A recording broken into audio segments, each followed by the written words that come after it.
ഒരിക്കലും മുത്തുനബി സല്ലല്ലാഹു അലൈഹി വസല്ലമ തങ്ങൾ സ്വഹാബത്തിൻ്റെ കൂടെ പള്ളിയിലിരിക്കുകയായിരുന്നു. മുത്തുനബി സ്വഹാബത്തിന് നന്മ ഉപദേശിച്ചു കൊടുക്കുന്ന സമയത്താണ് ഒരു ഗ്രാമീണനായ ഒരാൾ കയറി വന്നത്.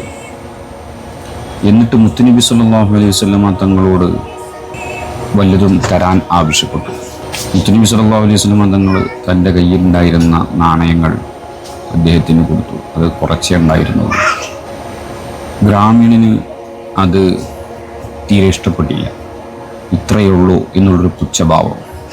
അപ്പോൾ ഗ്രാമീണൻ മുത്തുനബി സല്ലല്ലാഹു അലൈഹി വസല്ലമ തങ്ങളോട് അസഭ്യം പറയാൻ തുടങ്ങി. ഇത് കേട്ടപ്പോൾ സ്വഹാബത്തിന് വല്ലാത്ത ദേഷ്യം, കോപം വന്നു.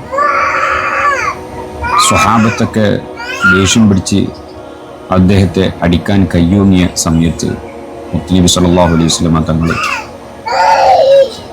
ആ രംഗം ശാന്തമാക്കി അവരെ അടക്കി നിർത്തി. എന്നിട്ട് മുത്തുനബി സല്ലല്ലാഹു അലൈഹി വസല്ലമ തങ്ങൾ സ്വഹാബത്തുമായിട്ടുള്ള സംഭാഷണം കഴിഞ്ഞതിന് ശേഷം ആ ഗ്രാമീണനെയും കൂട്ടി തൻ്റെ വീട്ടിലേക്ക് പോയി. ആ സമയത്ത് ഗ്രാമീണൻ ആകെ അത്ഭുതപ്പെട്ടു. കാരണം ഗ്രാമീണൻ ചിന്തിച്ചിരുന്നത് മുത്തുനബി ഒരു പ്രവാചകനാണ്, അറിയപ്പെട്ട വലിയ മുത്താണ്, മാത്രമല്ല മദീനയിലെ ഭരണാധികാരിയും കൂടിയാണല്ലോ. അപ്പോൾ ആ ഗ്രാമീണൻ്റെ ചിന്തയിൽ മുത്തുനബിയുടെ കുടില് കണ്ടപ്പോൾ, കാരണം ഗ്രാമീണൻ്റെ ചിന്തയിൽ മുത്തുനബിയുടെ വീട് ഒരു കൊട്ടാരം പോലെയാണ് അദ്ദേഹം കണക്ക് കൂട്ടി വെച്ചിട്ടുള്ളത്. ഈ കുടില് കണ്ടപ്പോൾ തന്നെ ഗ്രാമീണന് ആകെ മനപ്രയാസം തോന്നി. അങ്ങനെ മുത്തുനബി സല്ലല്ലാഹു അലൈഹി വസല്ലമ തങ്ങൾ ആ ഗ്രാമീണന് തൻ്റെ വീട്ടിലുണ്ടായിരുന്ന ബാക്കി കുറച്ച് നാണയങ്ങളോട് കൂടി എടുത്ത് ആ ഗ്രാമീണന് കൊടുത്ത് അദ്ദേഹത്തെ പറഞ്ഞയച്ചു. പിറ്റേന്ന് നേരം വെളുത്തപ്പോൾ ആ ഗ്രാമീണൻ മുത്തുനബിൻ്റെ അടുക്കിലേക്ക് ഓടി വന്നു. എന്നിട്ട് മുത്തുനബിയോട് മാപ്പിരുന്നു.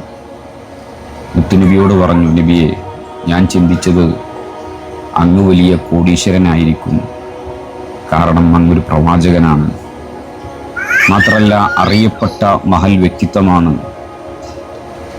ധർമ്മിഷ്ഠനാണ്. ഇത്രയും വലിയ ധർമ്മങ്ങളൊക്കെ ചെയ്യണമെങ്കിൽ അങ്ങയുടെ അടുക്കൽ കോടാനുകോടി ഉണ്ടായിരിക്കുമല്ലോ എന്നായിരുന്നു എൻ്റെ ചിന്ത. പക്ഷേ അങ്ങയുടെ വീട്ടിലേക്ക്, കുടിലേക്ക് എന്നെ കൊണ്ടുപോയപ്പോൾ എനിക്ക് കാര്യം മനസ്സിലായി. എനിക്കങ്ങ് മാപ്പ് തരണം നബിയെ. അപ്പോൾ മുത്തുനബി സല്ലല്ലാഹു അലൈഹി വസല്ലമ തങ്ങൾ മാപ്പ് കൊടുത്തു. എന്നിട്ട് പറഞ്ഞു, ഓ സഹോദര, എൻ്റെ സ്വഹാബത്തും തെറ്റിദ്ധരിച്ചു. അങ്ങ് അവരോട് ചൂടായപ്പോൾ, നിങ്ങൾ എന്നോട് ചൂടായപ്പോൾ, എന്നോട് ദേഷ്യപ്പെട്ടപ്പോൾ സ്വഹാബത്തിനും ഒരു തെറ്റിദ്ധാരണ വന്നിട്ടുണ്ട് അങ്ങയോട്.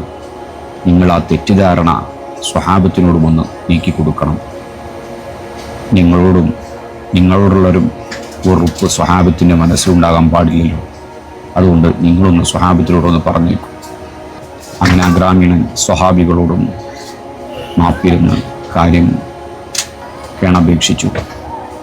അതാണ് മുത്തുനബി സല്ലല്ലാഹു അലൈഹി വസല്ലമ തങ്ങൾ ആരെയും വെറും കൈയോടെ പറഞ്ഞയക്കില്ല.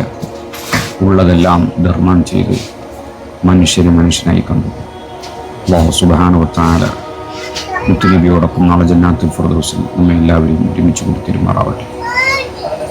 മറക്കണ്ട, മുത്തുനബിക്ക് ഒരു കോടി സ്വലാത്ത് ഇൻഷാ അല്ലാഹ് അതിൽ പങ്കുചേരുക.